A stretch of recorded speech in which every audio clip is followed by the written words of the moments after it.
As a conservative, I take comfort in seeing so many of you here tonight because, you know, it really is tough to be a conservative in the state of Washington. But as an engineer, I'm naturally wired to solve problems, but Washington problems are growing, and I'm getting tired. On occasion, I check the average cost of a house on Zillow. Zillow ranks housing costs by state from the most expensive to the least. And where do you suppose Washington falls on this list? Are we in the top 10? That would be bad news. As it turns out, we're number 3, behind Hawaii and California. So why are we in the top 3? What drives our costs up more than 47 other states? Why is the average cost of a home in the U.S. around $360,000 and the average cost of a home in Washington State $680,000? I put the bulk of the blame at our state legislature. The Growth Management Act, which constrains our cities. We've got stormwater policies and wetland rules from the Department of Ecology that drives up costs due to expensive studies and mitigation and infrastructure requirements. Then there's the Energy Code and the insane changes to energy sourcing that they're promoting. A local builder recently lamented to me that he can't hire workers qualified enough to build homes anymore as building methods have become so technical. All of these oppressive regulations drive the costs up for our homes.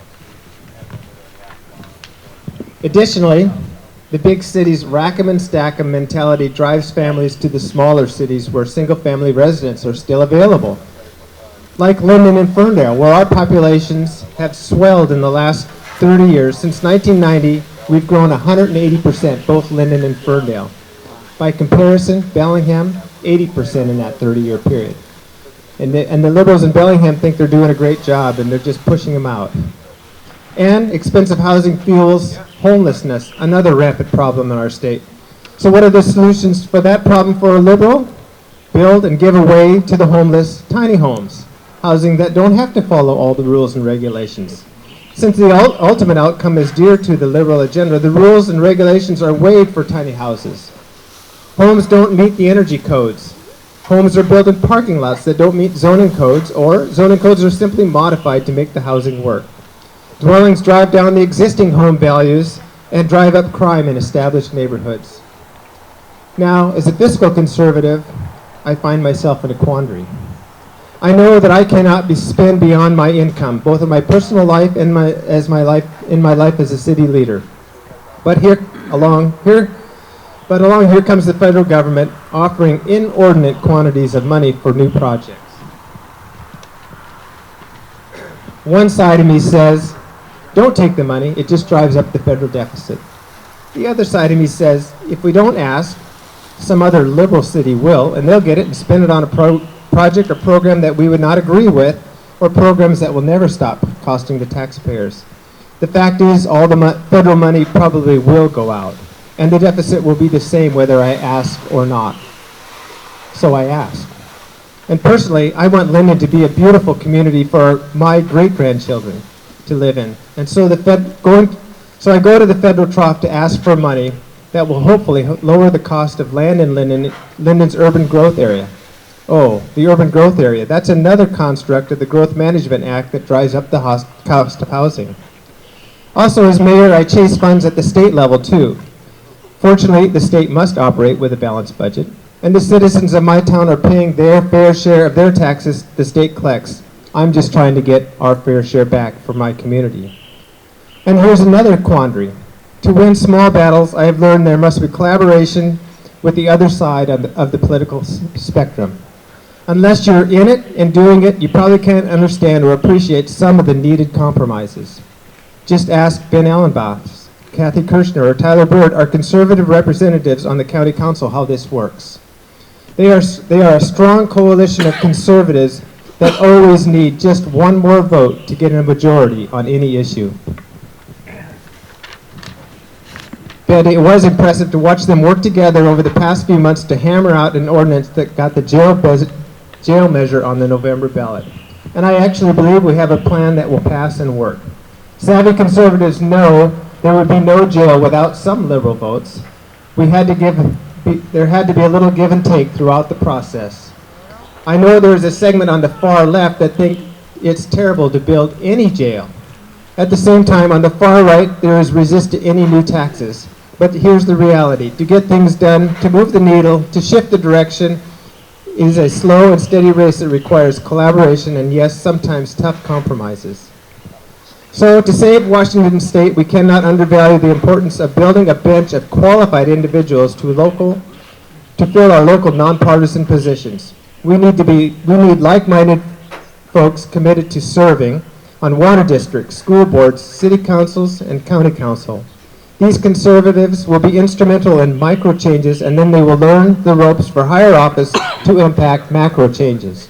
In Whatcom County, we have conservative Dan Purdy. He's a great candidate running for county council, county executive.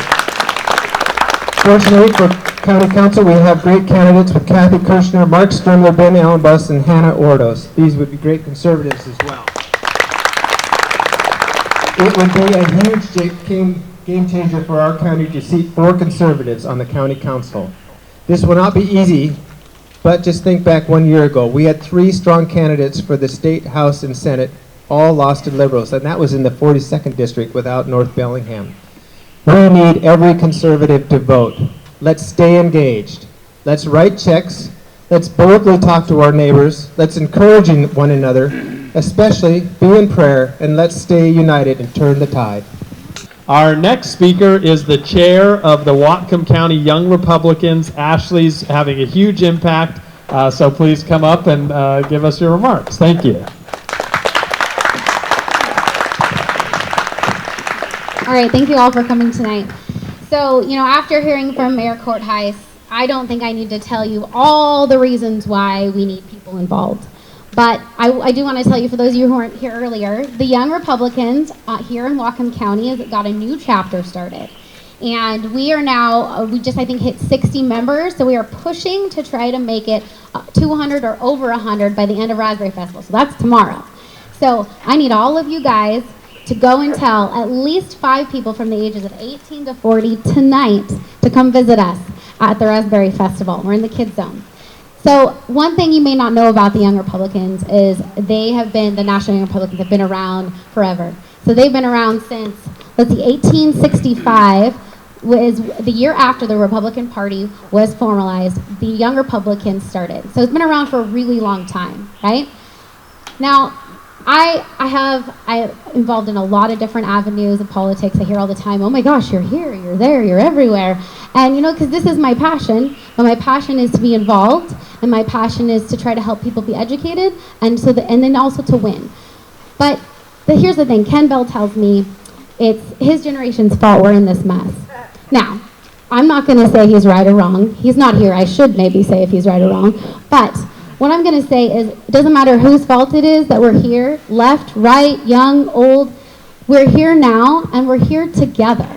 And so we need to come together as the generation who has brought us here, the generation who's in it, and the future generations to come. We need to come together, and we need to be able to get on the right path together.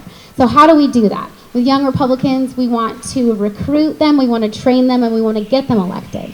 So, but to me, also, as the Whatcom County Chair, I want Young Republicans to be professional, to build a bench, not only of politicians for the future, but also to be involved in our communities, to be helping those who are getting elected. There is a lot of work to be done, and the same 10 people can't always be doing it, because it's a lot of work, and you get tired, and the same, 25 people can't be running for everything forever, because they get tired. So I want to see our Young Republicans come up, be involved in county council meetings, going to those county council meetings, watching, there with Ben when out in those county council meetings, having comment, because like Ben says, or someone was saying last night, they left the meeting and they said, set them free or something. They want to let everyone out of jail, everyone out of prison.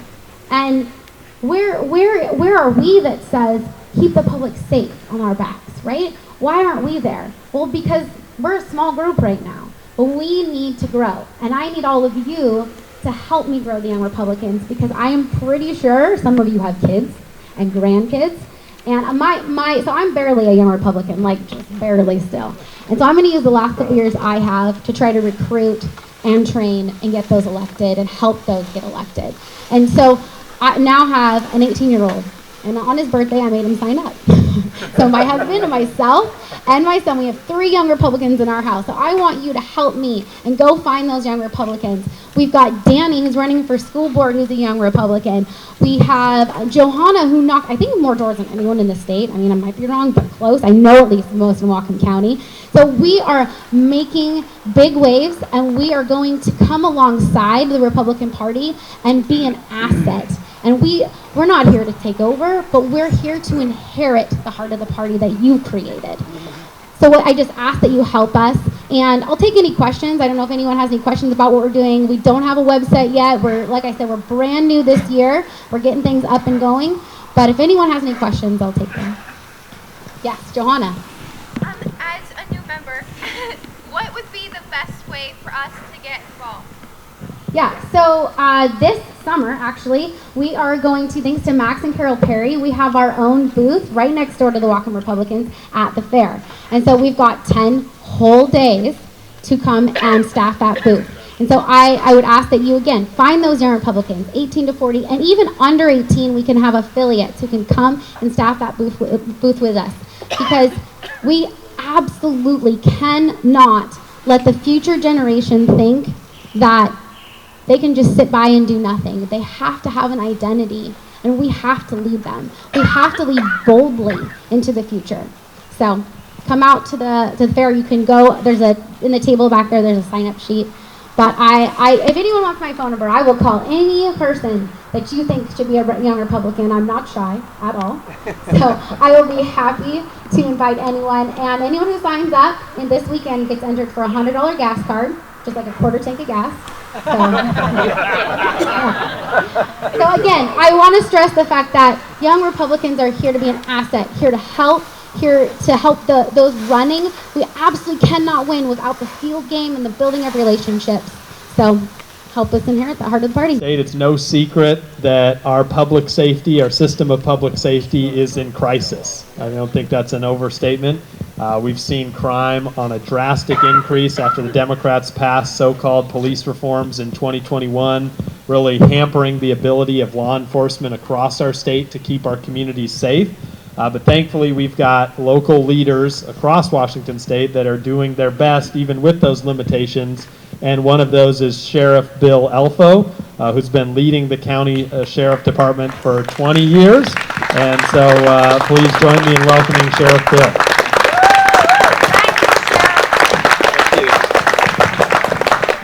Thank you, everybody. Can you hear me? I want to thank the Washington State Republican Party for hosting this picnic, for inviting me here tonight, but more importantly, thank you for supporting our law enforcement officers across the state of Washington who put their lives on the line to protect you every single day, and especially thank you for supporting those in Whatcom County. Thank you for supporting me during the last 20 plus years as I've served as your sheriff. When we have tough issues and we need help with things, whether it's our budget or trying to get legislation passed, or more lately stopped than passed, the Republican Party is always where I turn for help, so I appreciate that. But I got to tell you, in the 21 years I've been sheriff, a lot has changed. This is not the same Washington that I moved to raise my children 27 years ago, and it's certainly not the same Washington where we were 10 years ago. There's a big change in the mindset of the Washington State Democrats who control the legislature, who control the governor's office, and now with, in some cases, close to super majorities. It's hard to repel some of the nonsense and the vile actions they take that jeopardize you and your families every single day. I think most people are familiar with the police reform legislation. We can't pursue people that break into your house or punch an officer in the nose or steal your car, because too many of those pursuits ends in the person being pursued being injured or killed. We can't exercise the use of force now until the officer considers the option of leaving the area. Can you imagine some machete-wielding person walking downtown Bellingham and the officer has to make a decision, well, should I leave the area rather than use force against this person, or should I? They have to go through a balancing test in a situation where seconds count. I'll tell you a little bit about Governor Inslee, and I'm very glad he's leaving. A month after he took office, I got a notice from the state, like a form letter. They were releasing someone by the name of Donald Hooper from prison on an early release. And I looked into this, and Donald Hooper had abducted a 14-year-old girl in the city of Seattle. He had raped her, he had bound her, and he threw her in the Hood Canal to try to drown her. She pulled the Burr Rabbit thing and said, please don't throw me in the canal, I don't know how to swim. And she was on the swim team at the school, so she was able to survive even though it was in the winter. So this guy was sent to prison. It turned out before they sentenced him, he was a serial rapist. Many women were victimized by him. And then they're letting him out of prison. So I said, well, let me look into this a little further, and I got the assessment from the Department of Corrections. A year earlier, they had indicated he was going to be, if he was released, there's a very high likelihood he would reoffend with a high likelihood of lethality, and I'll always remember that quote. He had no connections to Whatcom County, but guess where the state board that oversees this process was going to release him? In Whatcom County. So I thought this just is a mistake. Governor Inslee, he'll be like Governor Gregoire was, actually, and put a stop to things like this. I had good communications with her when I was president of the Sheriff's Association. Nope. He got released. The only difference, they released him in Snohomish County, a block from one of his victims. So this is just a lunacy we see. And it's not like the Democrats that we used to be able to deal with. There were blue dogs and labor union people that common sense. There's so many now in the legislature that are just have a radical agenda that embraces lawlessness, chaos, disorder, and has no regard for the welfare of victims. It puts the welfare of the criminal above everything else. We're seeing the drug laws changed. And I am all for treatment over incarceration, but people need a stick and a carrot to be motivated many times to get into treatment. And sometimes treatment takes more than one time. They've made misdemeanors out of our drug laws, and until very recently, we had to be able to prove that they'd been to treatment at least twice before we could arrest them.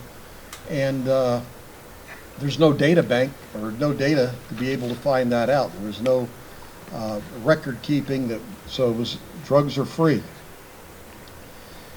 I've made it a point for the last several years to testify at the hearings in the state legislature, to try to testify against these various bills when they come up, along with my fellow police chiefs and sheriffs. I thought it was very important. And what we see is the Democrat-controlled chairs of these committees limit the testimony. It could be 2 minutes, could be 3 minutes. But except when the activists or the professional athletes or the celebrities speak, they get as much time as they want. The sheriffs and the police chiefs who are interested in advancing good public policy and sane public policy, sorry, there's no time, or you only got a minute, and they don't listen what you have to say. They weren't interested at all. The Republicans tried to help the best they could, and I even had one Democrat helping last session. She didn't help much the first session, then she learned she better in the second. And she's been excoriated now from the party, both here in Whatcom County and in the state. As a result, we've had 394 murders in Washington State in 2021. I'm sorry, in 2022. That's a 16.6% increase from 2021 and a 96% increase from 2019. How does the murder rate double in 4 years? It's the highest murder rate on records since record keeping began in 1980. As I told a smaller group earlier, we did away with the death penalty in Washington. We don't need that because we have life without early release from prison, so they'll be confined. They'll be confined to murder a young girl named Jamie Bindle. It's a guard at the prison in Monroe who was murdered by someone who raped a female real estate agent and set her body on fire. She was strangled and killed. But we have life in prison. Well, life in prison does not mean life in prison anymore. This is what they've done recently. And the presumption is someone does no more than 25 years in prison. Robberies are up 18%, vehicle thefts up 34.1%. All property crime across the state has increased, and serious assaults on our law enforcement officers has increased 30% over the last 5 years. So people are emboldened not only to commit crimes, but to resist law enforcement officers. We see it on a routine basis. I'm sure Scott sees it with the State Patrol. When they go to stop a car, many times they'll just drive off because they know there's no consequences and you can't change it. I feel for our county council. I sat at the hearing on the jail, and many of these Whatcom County Democrats, and many identified as Bellingham School District employees, were up there. We don't need jails. Everybody needs to be released as soon as possible. And they closed their remarks with, I won't say the full vernacular, F you to the council. How is that allowed to go on? What kind of environment is that? There's children in the room, and there's just no concern. They're just vulgar, complete lunacy, and other people are paying attention to them. They're setting the agenda. We need to take that back. I like to get off on the Bellingham School District a little bit, but I'll restrain my remarks. But we used to have lunch with a buddy program where we would have our deputies and the Bellingham police would stop in the various schools around the county. We still do it in the other school districts where we're welcomed. And then Dr. Baker put a stop to it. He said the sight of a uniformed police officer on campus traumatizes children and upsets some of our teachers. They went as far to put on their website that the police can trace their history to the slave catchers of the 1700s. So that's what they're indoctrinating their children in. And they want to take away, really want to see the debate, what causes crime in America and crime in Washington State is the breakdown of the family. They want to take away family making decisions, and they're doing it, of critical life-changing decisions for children, and place them with the school. They're taking parental responsibility and trying to vest it in the schools. Penalties are being reduced. There's cries that no one should go to jail, and this just continues and continues. And we wonder where we get a disrespect for life, why we have murders, why we have serious assaults. When our state is allowing people to kill babies in the womb before they're even born, that's where a lot of that lunacy comes from. How do we expect children to respect your life, respect God's creation, if it's okay and we're normalizing killing children? Thank you, Sheriff. I see some light at the end of the tunnel. I see you here tonight. I hope everyone's motivated to try to work to make change. I got a phone call today from my good friend, Dave Reichart, the former sheriff of King County, who's announced he's running for governor. He's a 13-year sheriff. He understands law and order. When I testified before Congress on Homeland Security issues, he was right there to help me, guide me, direct me, and as a result, Whatcom County got millions of dollars in federal money to secure the border. He's a good man. 14 years in Congress, 13 years as sheriff, and boy, I hope he gets elected. And lastly, I want to say, if you're happy with your sheriff's office, if you're happy with the direction it's going, you don't want the Whatcom County Democrats controlling the agenda of the Whatcom County Sheriff's Office, its direction, its goals, its vision.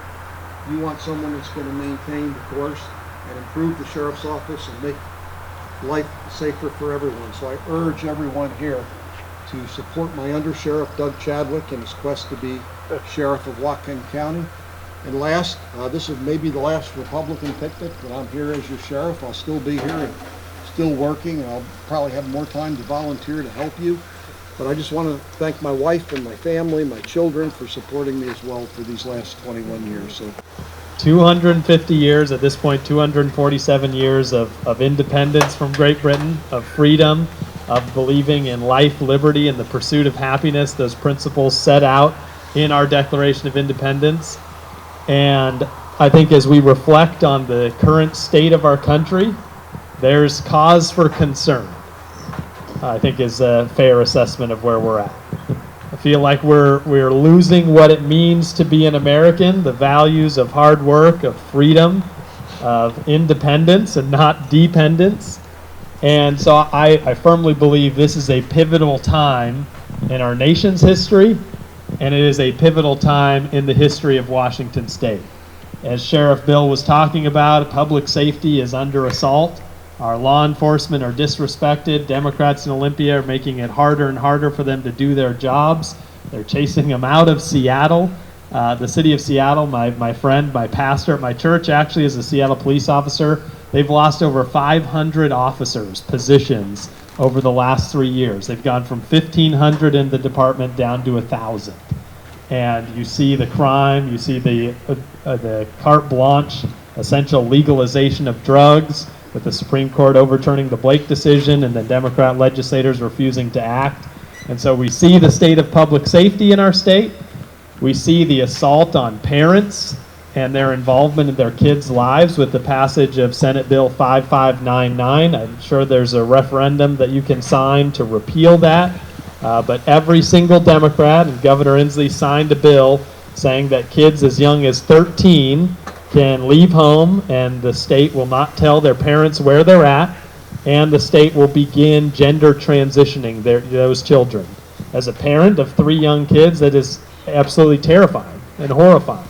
And the idea that that is what our state is doing is really an assault on every parent in Washington State. So you look at public safety, you look at parents, you talk about gas prices. This over the last week or two, Washington State has now become #1 in the country for highest gas prices. Not a prize that most people pursue, but what's ironic about the news regarding that is this is what the Democrats' legislation is intended to do. If they pass this bill, knowing, and Todd Myers has pointed this out, their own Department of Ecology said if you have these carbon auction credits, you're going to raise the price of gasoline by 50 cents a gallon. That's what it's done, and that was the purpose of why those environmentalists passed the bill, is to get people away from gas-driving cars. That's what they want to do. But now that it's happening, they claim, oh, that's not because of the law we passed, that's because of those greedy oil companies. Well, apparently they're only greedy in Washington and not the other 49 states, which doesn't seem to be a good business model. But it's just the reality of, so #1 in the nation for highest gas prices. We've talked a little bit, and the mayor was talking about home affordability. As a 37-year-old, it's tough to afford to buy a house. And you think about where it's at for your kids or that next generation. We have some of the highest home costs in the country, and those costs are only going up as Governor Inslee and his building council is pushing an agenda to ban natural gas and force people to use electricity and heaping regulations upon regulations. So when it comes to public safety, when it comes to our kids, when it comes to our education system, when it comes to affordability, we're heading in the wrong direction. But we have an opportunity, and that's where we all come in collectively. Each and every one of us, I think, plays a part in pushing back the tide and making a difference. And I firmly believe that Washington State is worth fighting for. I don't know about you, but I've had friends, I've had family members move to Idaho, move to Texas, move to Tennessee, but I'm here, and I want my kids to grow up in the great state of Washington, because this is a beautiful state. I mean, look around where we're at. Our state is worth fighting for. But it's going to take each and every one of us doing our part, doing what we can, whether it's running for school board, running for city council, running for county council, or supporting those that are running by donating, by getting involved, by doing our part to get our community, our state, and our country back on the right track. Real quickly, I want to highlight just a couple initiatives that we're working on at the State Republican Party, and that will go forward beyond my time. As people have said, I'm going to be done in the next couple weeks. I'm taking a different position to focus on my family because I have 3 young kids. But the 3 things we've highlighted as priorities starting back in December, and we'll continue moving forward.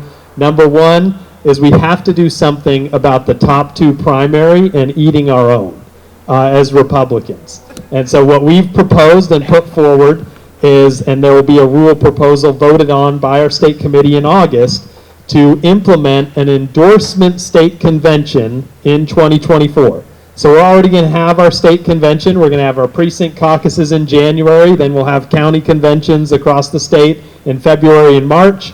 Our state convention will be in April, where we'll adopt our state party platform. We'll elect our delegates to go to Milwaukee for the national convention to nominate, hopefully, the next president of the United States.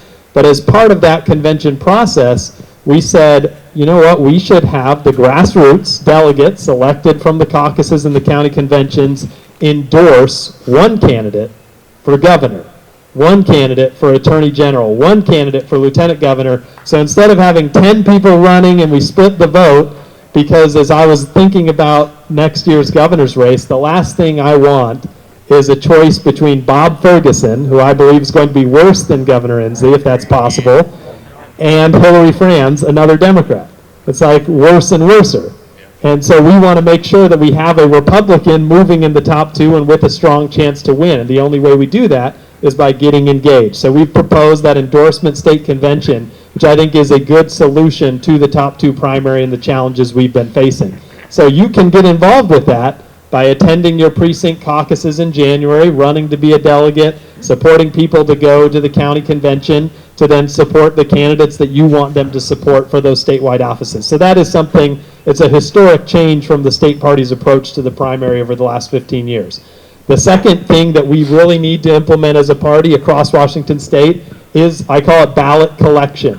We've got to get in the business of getting ballots and getting them in. In the 2022 election, 62% of Washington's registered voters voted. It's not bad, but that means 38% didn't vote. That means a ballot was mailed to them, got put in a stack of bills, and those ballots didn't come in. Simon Sefcik lost by 805 votes. There was more than 1,000, more than 2,000, probably more than 5,000 conservative-leaning people that didn't vote. And so if we had done a better job of building that organization to go and connect with people to get those ballots in, we could have won and had that Senate seat. So that's something we're trying to do across the state. You can do that in churches. They implemented this program in California, and one church, they put a box in their foyer, they put a box entering the parking lot, they collected 10,000 ballots and took it into the county auditor. These are legal ballots, legally registered to vote people, and we just need to communicate, bring your ballot to church and drop it off so we can take it in. Bring your ballot to the gun store. I mean, we didn't even talk about our Second Amendment rights and those being under assault by our state, but getting gun shops to say, hey, there's a box. I know you're complaining about the fact that I can't sell you an AR-15 anymore. Did you vote? If not, you better bring your ballot in and put it in this box. And so if we do those types of things to get more conservative voters voting, I believe we can win more seats at the state house, the state senate level, and our statewide races heading into 2024. And then the last thing is really a focus on messaging, communicating our positive message of how we can do better. It's easy to point out the Democrats' flaws, but I think as the Republican Party, as our candidates, we need to illustrate and communicate our positive vision for how Washington State can be a better place to live, to work, and to raise a family.